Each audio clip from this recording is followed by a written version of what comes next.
विश्वनाथ बेहरा संपादक गणेश बाजार पूजा कमिटी।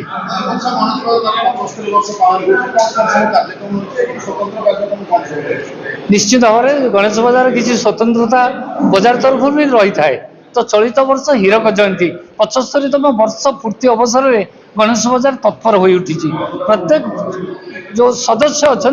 समस्त मन में खुशी माहौल भी सृष्टि होती। चलित वर्ष सबू पिला नहीं विभिन्न बैठक माध्यम समस्त आलोचना पर पूजा कमिटी निष्पत्ति अनुसार आम चलित वर्ष हीरक जयंती जो पालन करुँ समस्त प्रकार प्रस्तुति कार्यक्रम सरी आसंता काली महालक्ष्मी आगमन हम। ये आगमन रे चलित वर्ष आम गोटे करुचु जोटा कि शिवंकर तोरण करुचु जोटा कि कोयम्बाटूर मूर्ति से मूर्ति आम गणेश बाजार तोरण आकार करुचु जार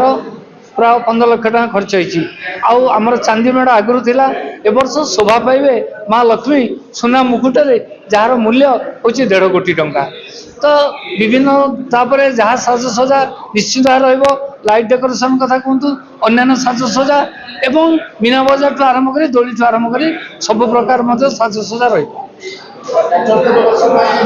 आमर लोकाल को छाड़देले माने आंचलिक जमी कहतु एमएलए एमपी अच्छा आमर ताकू छाड़देला सी तो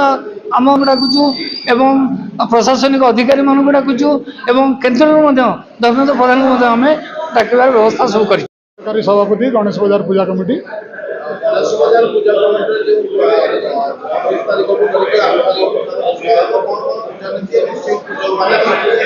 राति पाइले ढेଙ୍କାନାଳ प्रसिद्ध गजलक्ष्मी आरंभ से परिप्रेक्षी देखिए जी गणेश बाजार पूजा प्रतिष्ठान 75 वर्ष ये करुच्ची तेणु से तार प्रस्तुति जोरसोर चली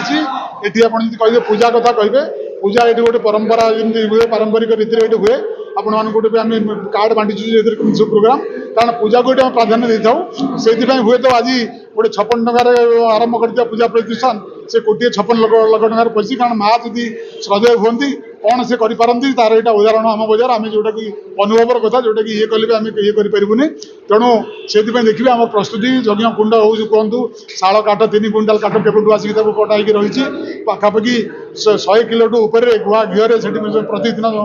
होम श्राद्ध हम जो मैंने श्राद्ध बसती जो मैंने सब से आज से पैदा पिंधि सात्विक खाद्य खाई पूरा ये पूरा निष्ठापर रुहति पूरा भसाणी शेष जाए तेणु ये पूजा को आम पूरा मात्रा प्राधान्य दे था तेणु ए कौन व्यतिक्रम न था।